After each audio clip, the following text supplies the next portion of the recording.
So this will be my entry slash video vlog for my 1 year or technically speaking 13 months Yaris Cross HEV ownership update.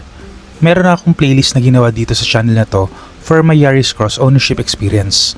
So check it out in this channel para malaman niya rin ang feedback ko regarding the first and 6th months na PMS ko. Plus other things na experience ko na living with this vehicle. Marami-rami na rin akong hindi sasabihin dito sa video na to kasi marami na akong nasabi on my other videos. So best to check them out to have a better understanding ng mga quirks and features ng sasakyan na to. Kaya kung nagbabalak kang bumili ng Yaris Cross or bagong owner ka, you're in luck at nakita mo tong channel na to kasi I intend to post the things na nararanasan ko or mararanasan ko about this vehicle, both the goods and the bads, para guided ang mga Filipino buyers sa pagbili ng Toyota and its hybrid vehicles. Spoiler alert nga pala, so far so good.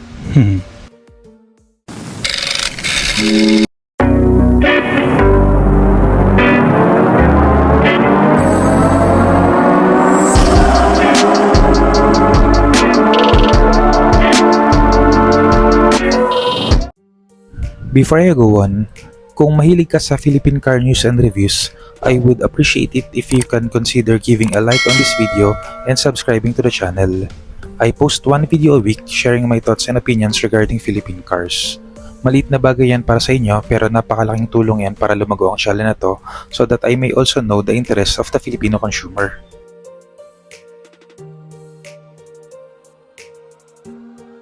So first things first, gaya ng other updates ko, pangunahan natin kung magkano ba ang inaabot ng maintenance, lalo from casa, ng mga hybrid na sakyan. So for this third maintenance, inabot ako ng 12,085 pesos.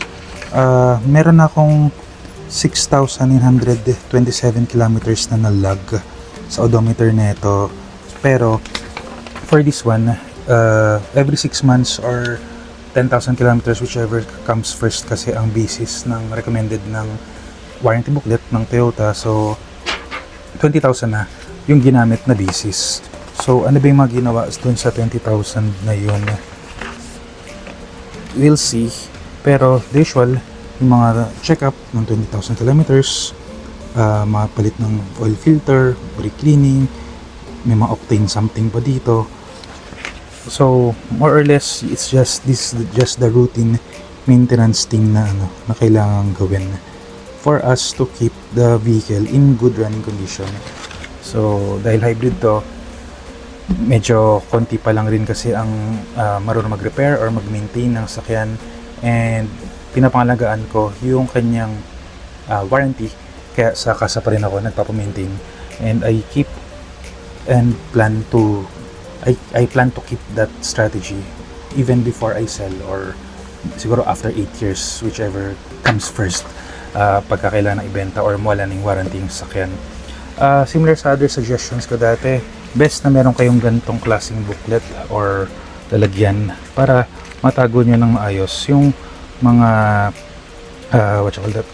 mga papeles nyo. So nandito yung mga ORCR, then ito naman yung first maintenance ko, which was about 3,500, I think first 1,000 kilometers or first month. First 1,000 kilometers or first month. Naka 1 month pa lang nun. I think, hindi ko matandaan kung ilang kilometers na ako nun, pero 700 something pa lang ata. Then, second maintenance, inabot ako ng 558.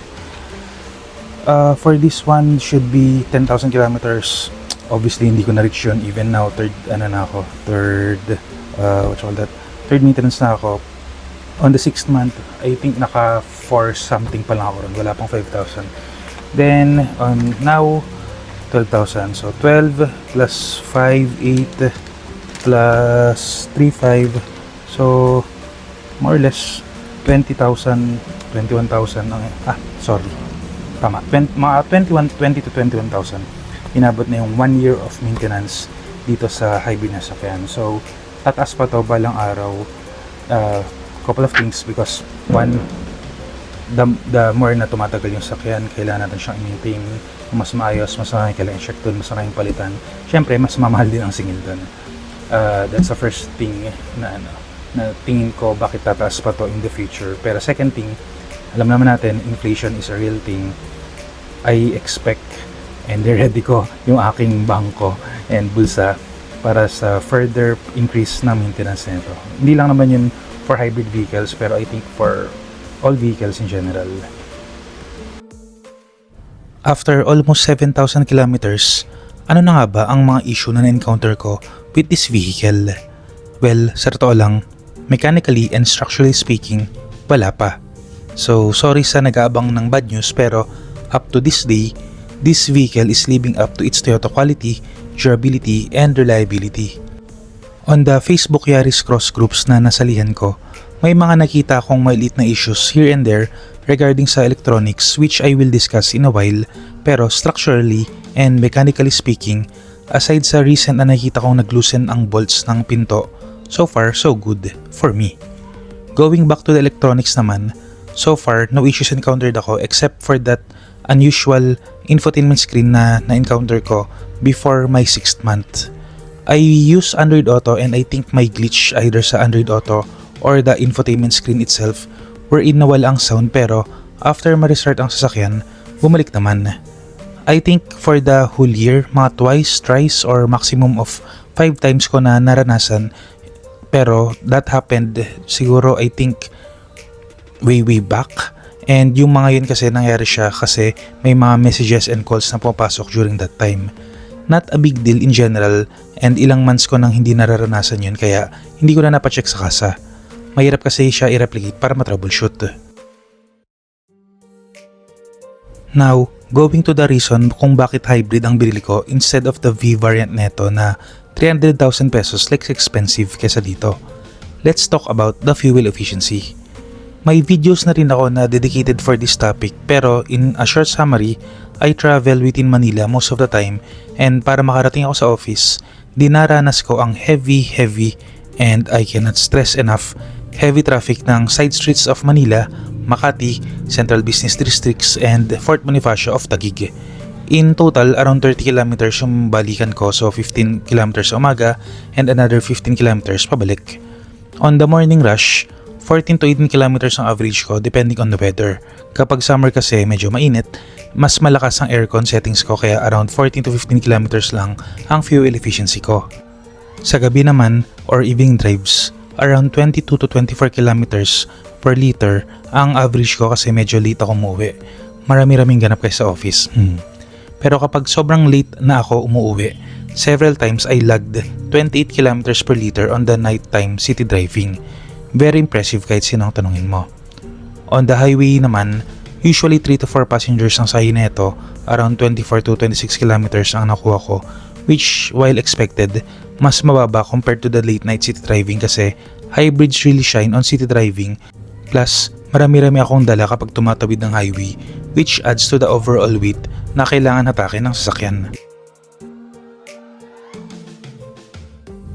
After 1 year of ownership, ano nga ba ang masabi ko regarding dito sa Yaris Cross? First things first, if you like how the Yaris Cross looks and drives, best to test drive both the hybrid and non-hybrid variants para makita nyo ang difference.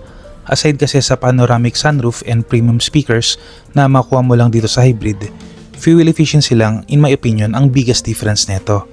With the price difference of 300,000 Philippine peso, marami-raming litro ng gas ang makuha mo dun. Kaya best to know kung ano ba talaga ang needs mo when buying a vehicle. If yung coding exemption is a big deal for you, then go for the hybrid. Pero kung may ibang sasakyan ka naman na pwedeng magamit, I still believe that the V mid-grade variant is the best bang for the buck, at least for the Yaris Cross lineup.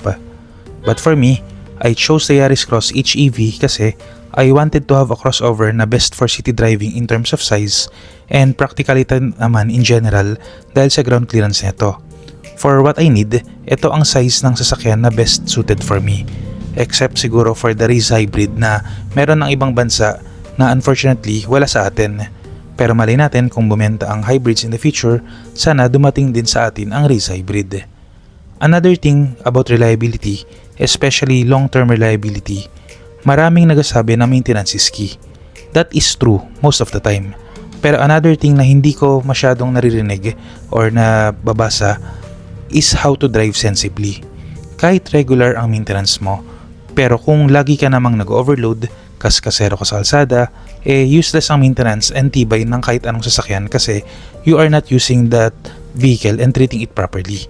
So kung mabigat ang paa mo at yung 5-seater ginagawa mong 7 or 8-seaters at wala kang balak baguhin ang habits mo, I don't think this will be a good car for you.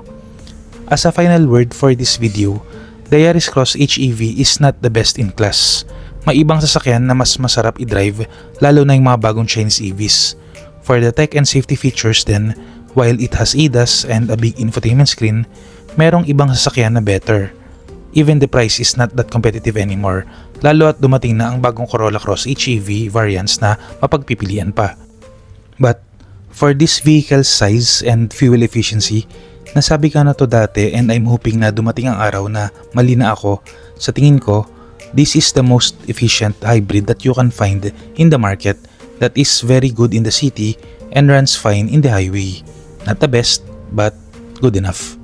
And the biggest advantage it has is the maintenance and support network because of its Toyota badge. That's it for this video. Kung may gusto kayong idagdag, put them in the comment section down below. So this is Kai, your driver but not so sweet lover na nagsasabing, keep calm, drive safe, and stay awesome.